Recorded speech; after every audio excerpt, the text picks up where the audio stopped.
Hey, what's going on, you guys? It's your coach, Johann. Let's do it. Let's talk about the smartest meal planning strategies, guys, for the later second half of your day.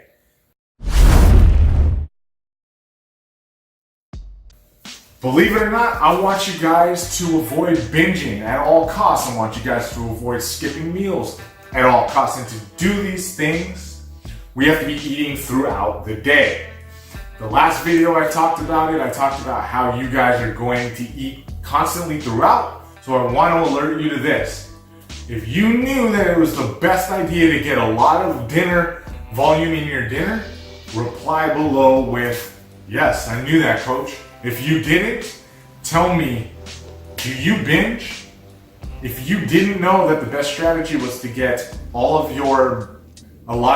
of your daily calories at dinner, tell me if you binge or not. You don't have to say, hey, yes, I binge, but what I mean is this, guys. The first tip is make sure that your lunches are kind of 200 to 300 calories, while your dinner is going to be 700.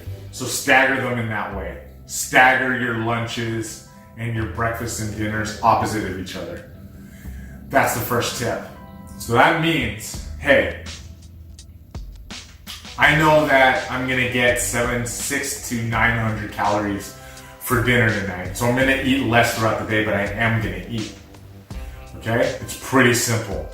We want to make sure that if we're lifting, we get the most protein actually at the end of the day, 30 grams, 40 grams at the end of the day. If we're doing a lot of cardio, a lot more carbohydrates than we do proteins. It alludes to that 2/3, 1/3 rule that everybody used to use back in the 90s. Well, treat it the same way.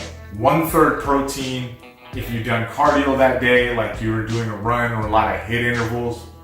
If you're doing just straight up lifting, hard lifting, overhead lifting, Olympic and powerlifting, you're gonna do 2/3 protein.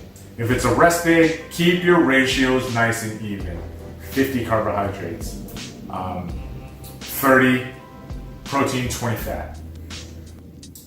The second tip I want to allude you to is the post-workout. So towards the end of the day, we probably fit in a workout by now. So the workout is going to be done. You're going to need a lot of protein, 20, 25 grams of protein for your post-workout recovery. Again, higher if you've lifted, more complex if you did a lot of cardio, guys. Yes, it's going to match the same profile as the dinner that you're going to eat later on. Okay?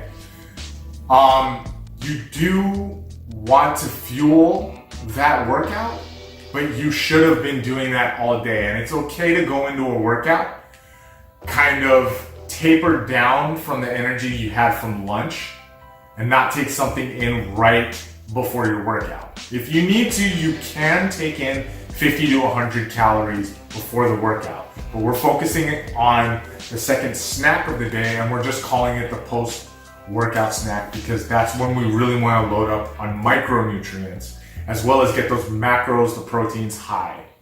Micronutrients, if we're eating varied foods like we should be when we're not dieting, we're getting healthy, energizing micronutrients, and we don't need to nitpick, guys. Just get very delicious, brightly colored foods throughout your day. Everything's the same brown, grilled, Mrs. Dash flavored color, you're kind of fucking up. All right, you guys.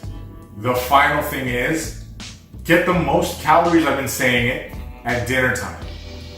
So the smartest strategy you could do is get the most calories, and that's because your body is ready to absorb everything. We keep the fats low if we've been, if it's a rest day. We up it if it's a lifting day. We keep it in the middle. I guess 20% either if it's lifting or a cardio day. But our body is ready to absorb a lot of protein. Our bodies are ready to just be satiated. But guys, it's the best strategy to, again, avoid binge eating, and it gives us a mindful retrospective on how many calories we've taken in throughout the day. If we took in too many, we get to adjust at dinner.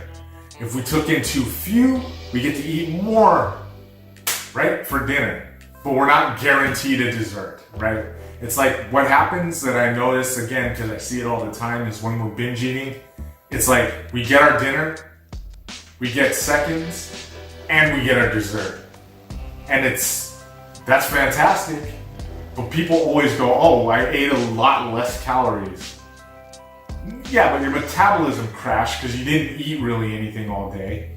And you probably ate way more than you even noticed during your binge session at dinner because you were so hungry. So you probably went back to the fridge 2, 3, 4 times. You went back to the cupboard 4 or 5 times, eating more shit, and you didn't even notice. So you can't even tell me that you did it because you didn't even your sleep eating, autopilot eating, which I'm not mocking you or making fun, but it happens all the fucking time, believe it or not. You guys will be really surprised how often people remember that they ate something and then it's because largely they didn't eat anything throughout the day barely.